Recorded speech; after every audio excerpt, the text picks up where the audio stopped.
কৃষভি নামের সঙ্গে জুড়ে আছেন শ্রীকৃষ্ণ। একই সঙ্গে দয়ালু, পবিত্র, শুভ এবং বন্ধুত্বপূর্ণ। কৃষভি শব্দের মধ্যে এই সব অর্থও রয়েছে। কাঞ্চন মল্লিক এবং শ্রীময়ী চট্টরাজ দুজনেই কৃষ্ণ ভক্ত, তাই এই নাম। একমাত্র কন্যার নামকরণের পরে একথা একাধিক সাক্ষাৎকারে জানিয়েছিলেন তারা।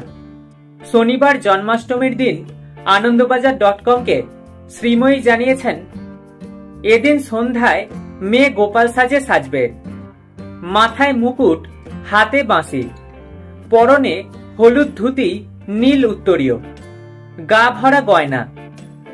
এদিন এই বিশেষ সাজে ধরা দেয় কৃষভি, যেন কাঞ্চন শ্রীময়ীর জীবন্ত গোপাল।